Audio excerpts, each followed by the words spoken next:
My husband just left me because he's been hit on by a woman for the first time in his life. What would you do if the person you loved left you? Not because of betrayal, not because of a fight, but simply because someone else made them feel wanted for the first time. That's exactly what happened to me. My husband, who once said I was his dream woman, walked away after being flirted with by a stranger. I didn't expect heartbreak to come wearing a polite smile and good intentions. Here's how it all unraveled. When we first met, my husband didn't exactly stand out in a crowd. He was quiet, awkward at times, and certainly didn't match the confident, smooth-talking type I had envisioned for myself. But there was something deeply sincere about him, something that made me pause and eventually soften. He wasn't the kind of guy women chased after, and in fact he'd only been in 2 serious relationships before me. Both had lasted over 5 years. But he often mentioned that they took a lot of effort to even begin. He never believed he was attractive or desirable, especially not to women he found beautiful. He used to say he felt invisible. I'm what people might call conventionally attractive. I've never had trouble getting attention, though that came with its own set of problems. When he told me he felt lucky to be with someone like me, I thought it was sweet.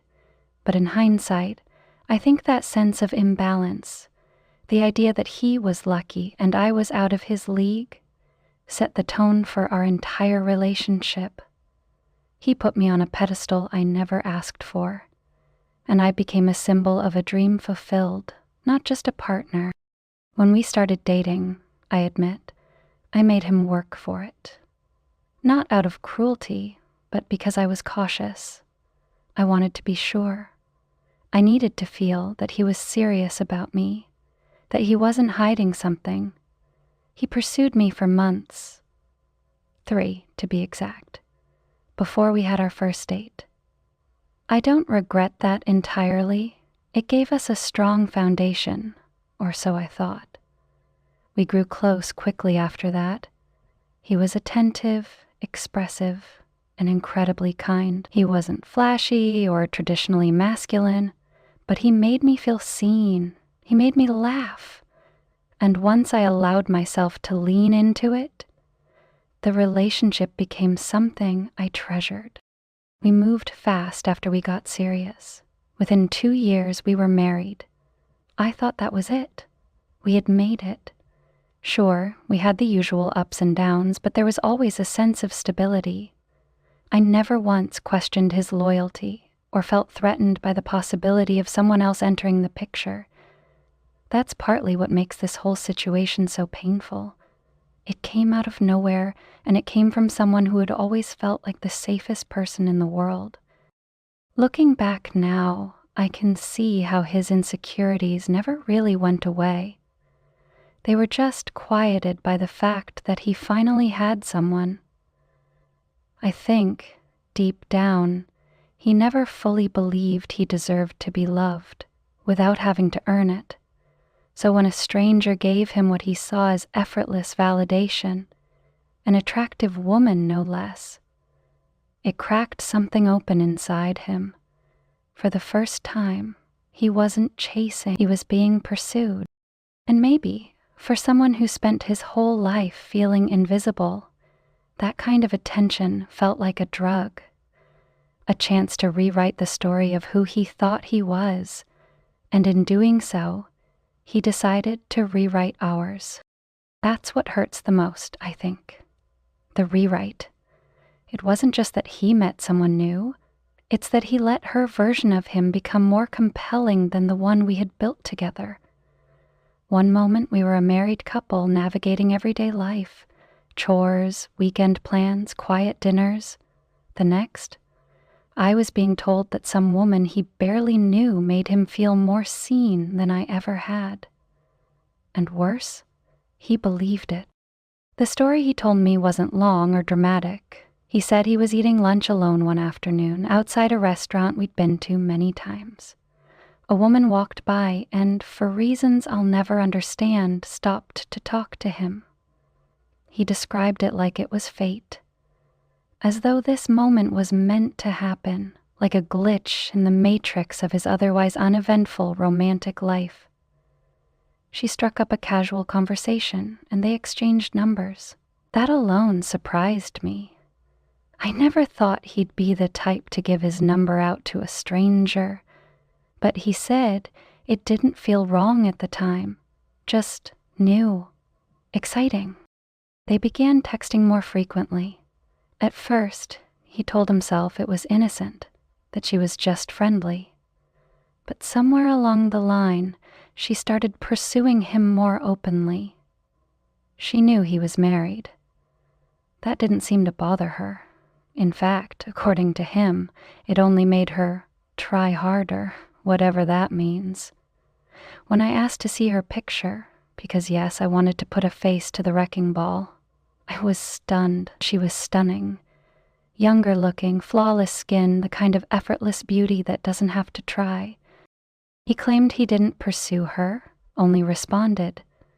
That the attention was intoxicating, but he hadn't done anything wrong.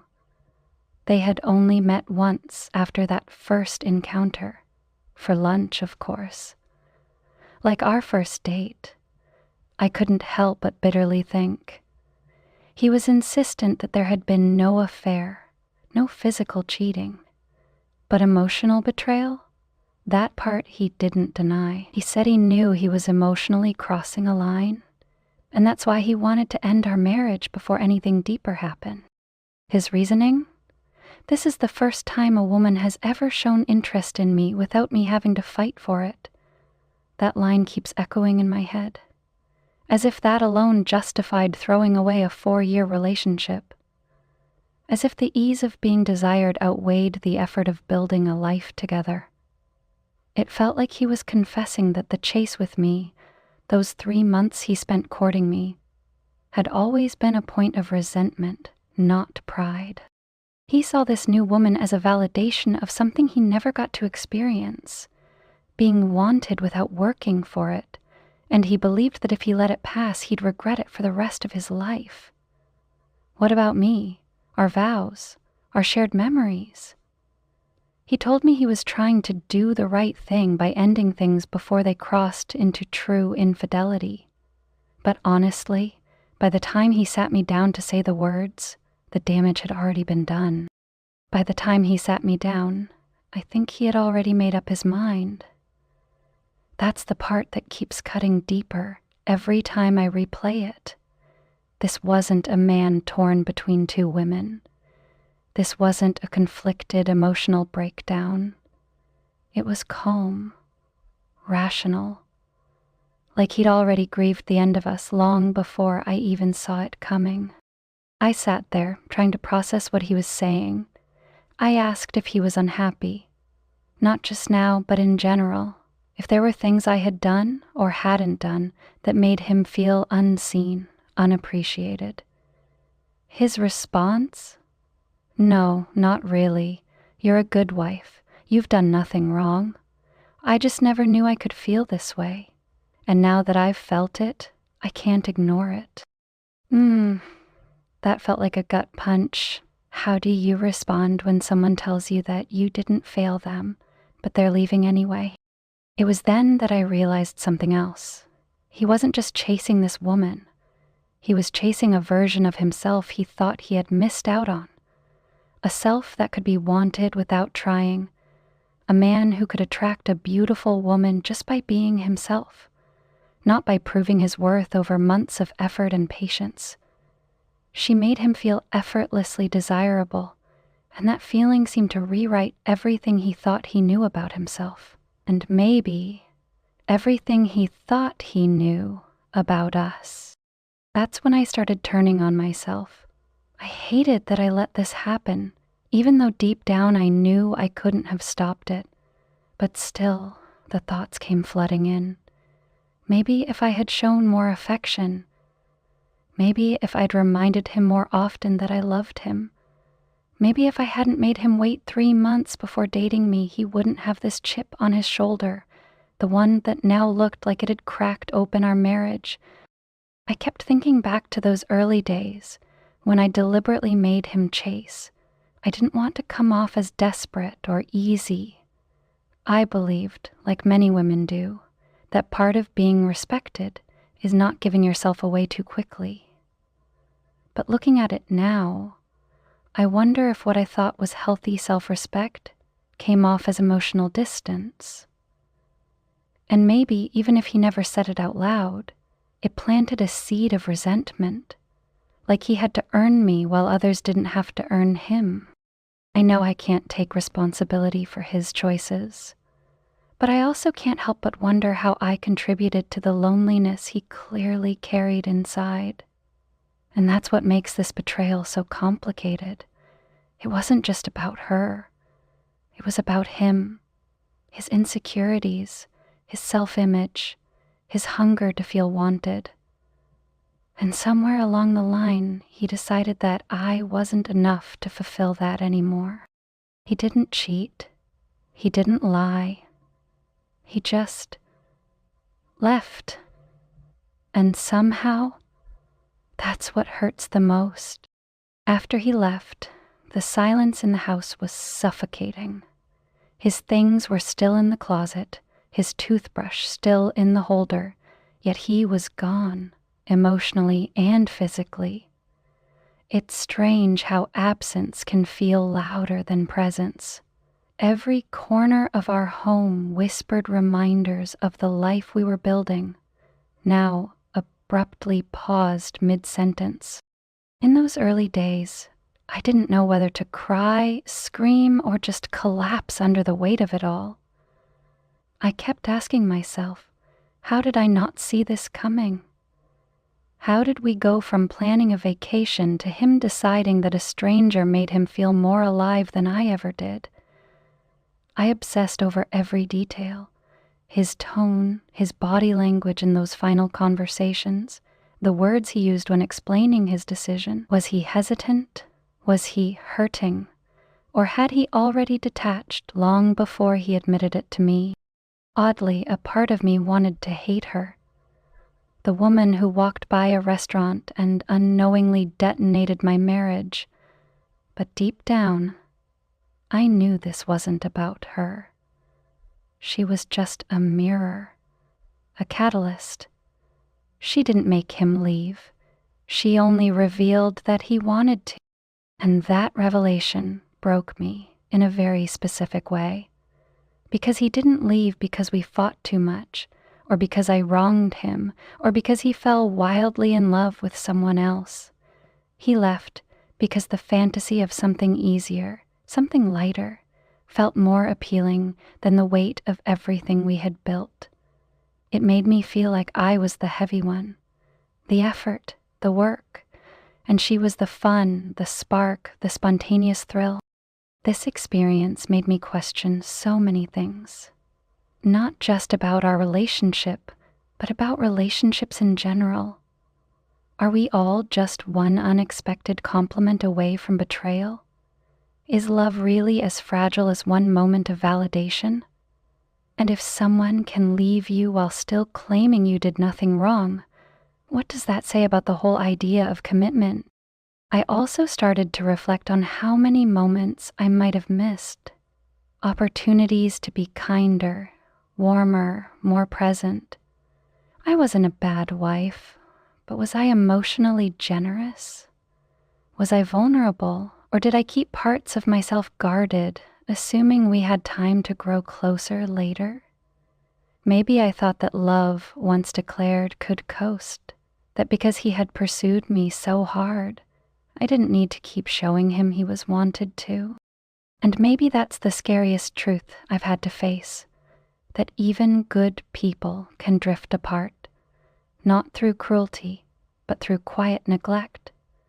That someone can love you and still leave you, simply because they found a version of themselves elsewhere that felt more alive. It wasn't the affair that ended us. It wasn't even love lost. It was the slow erosion of emotional connection, made visible only when someone else stepped in and offered what I didn't realize he still needed. In the weeks that followed, I began the painful process of reclaiming my life alone. I wish I could say I emerged empowered and enlightened, but the truth is, it felt like crawling through emotional quicksand. Some mornings, I'd wake up and forget for a split second that he was gone. Then the weight would crash back onto my chest like a second betrayal. But in that darkness, something else slowly began to take root. Clarity. I realized I had been living under the illusion that effort was enough, that if I was loyal, dependable, and supportive, our marriage would be safe, that love was something you only had to choose once, not over and over again, especially when things were ordinary. But love doesn't live on autopilot. It needs oxygen. And somewhere along the way, we stopped breathing life into it. We weren't fighting, but we weren't reaching for each other either. This experience forced me to look at myself with brutal honesty. I thought being low maintenance made me easy to love. I thought giving him space, not demanding much, and simply being steady was the loving thing to do. But sometimes love looks like attention, like affirmation, like intentional emotional warmth. I assumed he knew I loved him. I never considered that he still needed to feel it, often and unprompted. At the same time, I'm learning to forgive myself. I didn't ruin our marriage alone. He made a choice, a conscious, clear-eyed decision to walk away from our shared history for a fantasy of what might be. And that says something about him, too, that he was still chasing some internal validation he never received, not from me, and probably not from her either. I've come to understand that I cannot heal the wound someone carries from long before they met me. There are still moments when grief hits me like a wave I never saw coming. A song, a smell, a place we once visited. But I've stopped drowning in it. I've stopped romanticizing the relationship, too. He wasn't perfect, and neither was I. But I was present. I stayed. I chose him every day, even on the quiet ones, and that counts for something. Now, I'm rebuilding, not just my life, but my sense of self. I no longer want to be the woman who holds back her feelings out of fear of seeming too much. I want to love boldly, speak openly, and show up fully. I want to be with someone who doesn't just feel lucky to have me, but someone who knows love takes effort and chooses that effort, day after day. Maybe one day he'll realize that what he was chasing wasn't another woman. It was a fleeting version of himself he thought he missed out on. Maybe he'll look back and see that what we had was worth more than the novelty of being wanted. But by then, I won't be waiting, because I'm done blaming myself. I'm done asking what if. Now, I'm choosing me.